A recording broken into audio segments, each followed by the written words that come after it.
Milan, l'art de l'apéritif, ici c'est une tradition.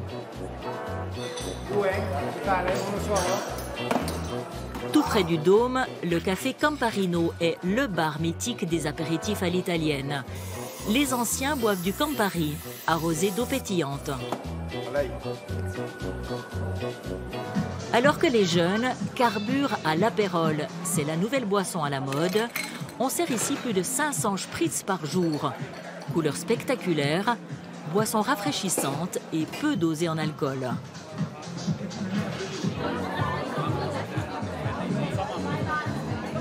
Proporzione 3 di Prosecco, 2 di Aperol e uno splash di soda. You like Aperol? Yes. Perché è leggero, soft. Depuis son rachat par le groupe Campari, l'apérol est un véritable phénomène commercial. Pour comprendre comment on réussit un tel succès, nous avons quitté le centre-ville pour nous rendre à 10 km au nord de Milan. C'est ici que se trouve le siège du groupe Campari. 400 personnes travaillent dans ce bâtiment de l'architecte tessinois Mario Botta, sur le site de l'ancienne villa de la famille Campari en 1860 et son usine historique. Campari et l'Italie, c'est toute une histoire racontée dans un musée. Aujourd'hui, le CEO du groupe est d'origine autrichienne.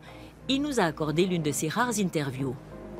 Aperol, c'est notre plus grande marque. Elle représente 12% du chiffre d'affaires. Et elle est très profitable. C'est une marque qui a une croissance à double chiffre et qui plaît à tout le monde. Vraiment, on n'a trouvé aucune région du monde où l'Aperol Spritz ne plaît pas. Avant de conquérir le monde, Aperol était une boisson régionale créée à Padoue en 1919 par les frères Barbieri. Pendant des années, on ne boit de l'Aperol que dans le nord de l'Italie, entre Venise, Trévise et Padoue. Campari a été bien inspiré d'acheter la marque il y a 15 ans. D'un alcool un peu ringard, le groupe en a fait un succès planétaire. Honnêtement, je pense qu'en 2003, on n'avait pas encore l'ambition du monde entier. L'ambition était de prendre une marque régionale en Italie et de la transformer dans une marque nationale.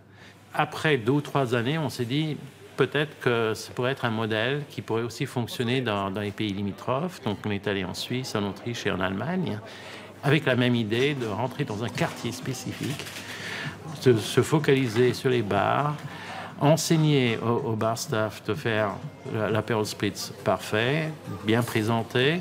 C'est au fait un plan qui dure en moyenne 5 à 7 années.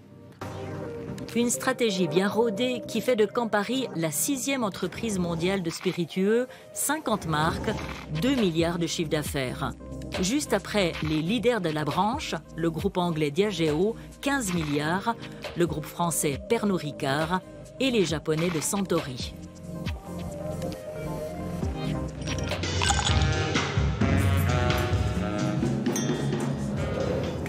D'immenses groupes qui progressent chaque année, mais les secrets de fabrication restent bien gardés. Dans l'apérole, on trouve étonnamment de la rhubarbe et de la gentiane. On n'en saura pas beaucoup plus. C'est une infusion de différentes herbes et aussi d'écorce d'orange. C'est une formule assez complexe que je dois admettre que je ne connais pas parce qu'elle est secrète. Et il y a seulement la personne qui, veille sur le processus qui le connaît. Produit dans le Piémont, l'apérole a envahi les terrasses du monde entier. Un peu de Dolce Vita servi sur glaçon. C'est aussi le grand retour des alcools vintage qu'on pensait démodés.